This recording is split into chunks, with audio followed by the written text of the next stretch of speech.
That's been going on long before I showed up, and it's still going on. It is disappointing, to say the least, that when you try to, be as accessible as possible, people still feel the need to say no. I want your stuff, but I'm certainly not going to give you anything for it. I'm going to give the criminal something for it. And you have two groups out there. You have the career criminals. They've been doing this for years, to the point where they actually will get a hold of somebody's books. Kaplan is the most famous for this. And they'll go to a publisher and they'll have the books printed for themselves. Wow. Without giving Kaplan a single penny beyond buying the first edition, the first copy. They'll have them printed for themselves, and then they'll begin to sell them and put the money in their pocket. These are people who lack any skill set and are generally unintelligent. And I say unintelligent because if they were intelligent, they'd be doing something else. They'd be in engineering, they'd be med school graduates, they'd be in law, they'd be somewhere else, but they're not. They're career criminals. From the career criminals, you get petty thieves. And a petty thief is somebody who will buy the stuff and then say, wait a minute now, I can put this on a Google Drive and I can start selling it too. So they're not a career criminal. They just decide that, hey, here's a way for me to line my pocket right now on the back of somebody else.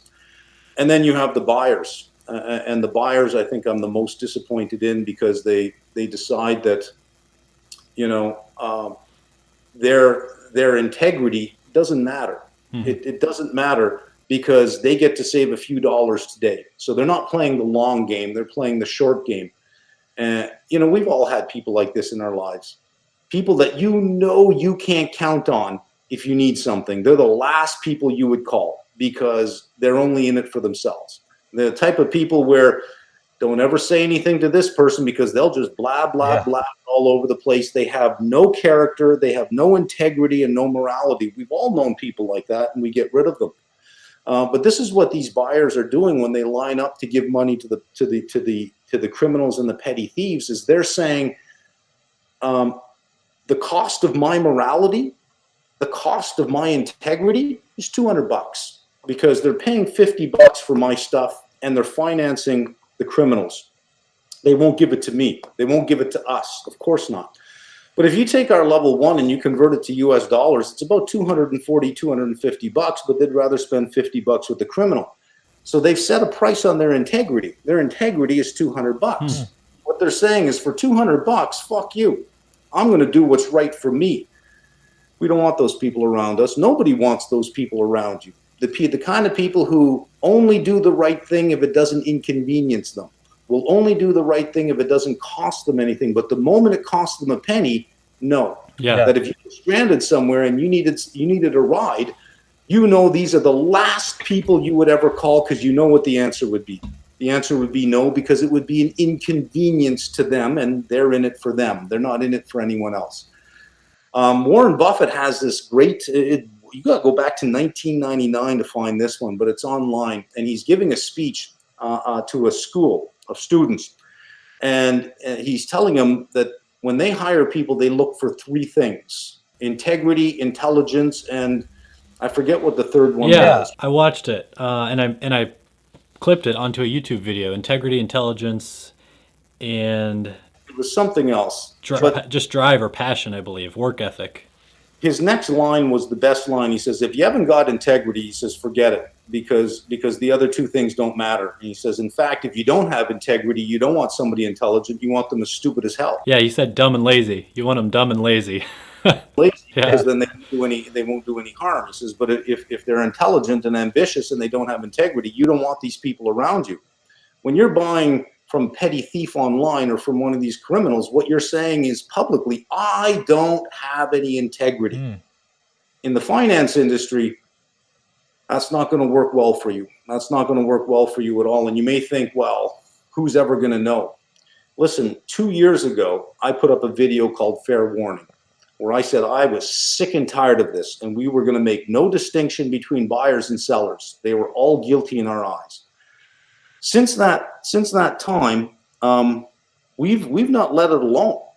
We haven't done much. Only in the last 3 months have we really been active. But we spent all that time creating aliases.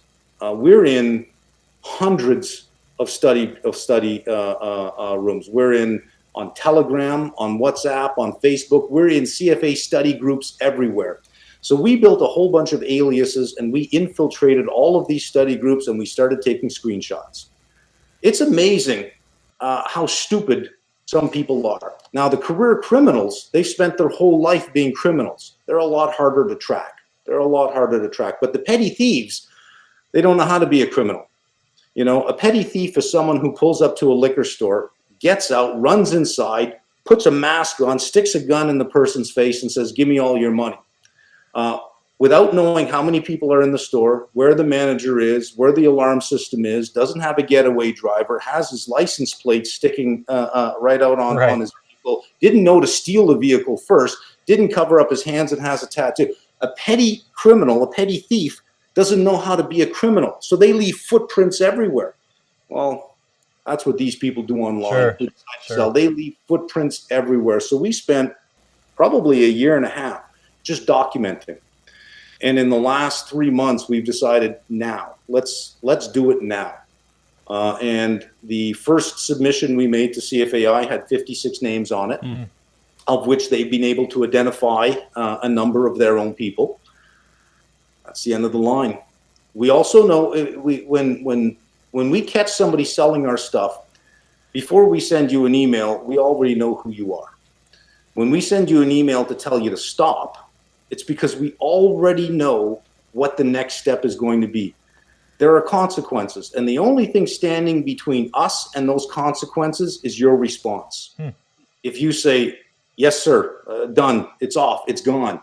Well, that's not the end of it. We need you to do a few more things for us, and you're going to do it. But we get answers sometimes. You eat, go to hell. All right, off we go. We already know where you work. We already know where you went to school. We know who your friends are. We know who some of your family are because we connected on Facebook. We already know who you are. And yeah, we will reach out to your employer. Your employer is not going to take the chance. If you're selling IP, intellectual property online that's not yours, your employer is not going to take the chance. We have 2 that we've done that to now. 2 that we've separated from their job. We have a 3rd one that in the process of getting to their employer, we uncovered a crime they committed. Not just selling our stuff, something else they did which broke international law. So this person, unfortunately, is either going to go to jail or be deported. But we can't be quiet about it. Now, listen, every business has this problem. Every single business has a problem with theft because it is it's just for 5 to 10% of the population, it's always there. It's not confined to this particular socioeconomic class or to this level of income or to this region of the world. It's distributed.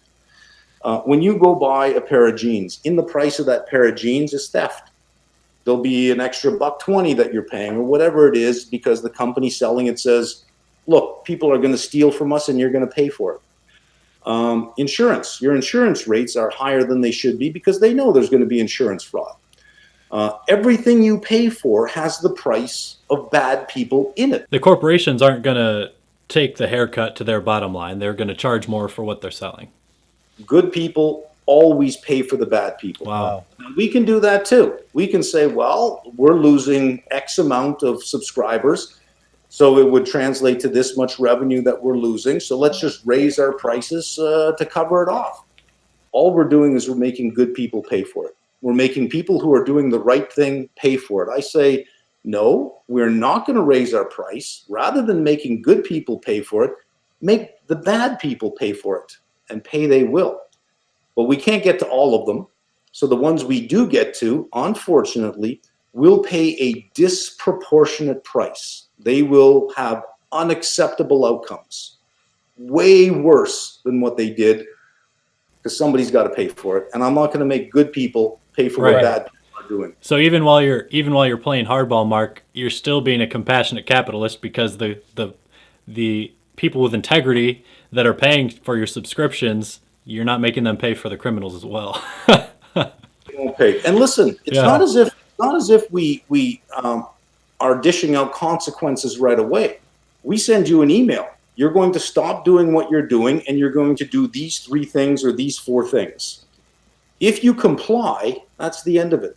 That's the end of it. Right. If you don't, then you know, like they say, release the Kraken. Well, We release the Kraken. who's doing all the digging? Are you doing it, or did you hire part of your team to do it, or do you have a?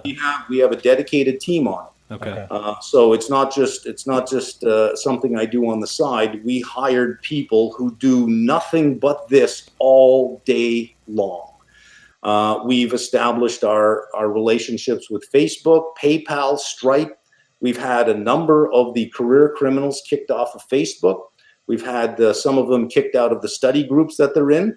We've had somebody deplatformed from PayPal. They can no longer take PayPal. And the career criminals are harder to get to. These are the bookstores that made a whole business of it. And I know with some of your listeners out there, eventually this is going to find its way to the bookstore. So let me give a very clear message to the bookstores that are out there. The only reason that you continue to exist is because we haven't put a price on you yet. You would be amazed at what some people are willing to do for money. Actually, you're probably not that amazed what some people will do for money. You do it every day. But one of your own employees for $10,000 would probably be more than willing to give us all the passwords, all the bank account numbers, the banks you use, the card processor you use, every bit of information that we would want to deplatform you everywhere. So the only reason that they continue to exist is because we haven't gotten to the point where we're going to put a price on them yet, but we will. So my strong suggestion to the career criminals is continue your criminal enterprise, but leave me the fuck out of it, because I will put a price on you. And sometimes when you put a price on someone, you can't control who the person is that wants to take advantage of that payment. Sure. And what they're willing to do. So, well, when this isn't happening in the U.S. or Canada, is there anything that local authorities can do for you, or is this sort of online security team you're using the best route? Oh no, we have options that we can follow. Unfortunately, in some countries of the world, the police turn a blind eye to this kind of stuff, or they're just as corrupt, or they're taking a payoff to ignore it. That you know, a bookstore can exist for 20, 30 years, reprinting not just Kaplan stuff, but Wiley stuff, CFAI's books. They did that for a long time, and that they can continue to exist. Now, these are large companies, so they can't cross certain boundaries. They have to do things by the book. Yeah. I don't have to do it by the book at all. One of the advantages of being a small privately held company. One of the advantages of being a small privately held company is it works both ways. If you think that I can't get to you because you're over there and I'm over here, same thing works for me. You can't get to me because I'm over here and you're over there. So if something bad happens to you over there, I'm just as protected as you are over there. So again, you know, I don't think I'm asking much here. I think my statement to the buyers is get some integrity, for God's sake, because it's going to matter. And if we do find you buying stuff, you're going to get an email from us. If you get an email from us, this is phase 2. In the new year, we're going after the buyers. If you get an email from us, it's because we already know who you are. And we're going to give you an opportunity to correct yourself.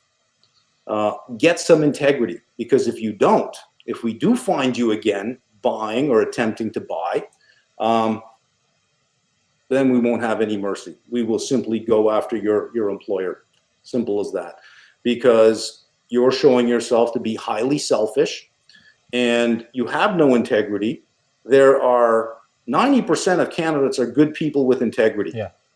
So why would we want any job going to the 10% when there's the 90% that are more than qualified for it? I say let's push these people aside if they're going to continue to behave that way. But I would say this to everybody out there: if you are getting an email from us, it's because we already know who you are. We either saw your name online, or one of the people that we caught selling has given us your name as one of the buyers. We already know who you are.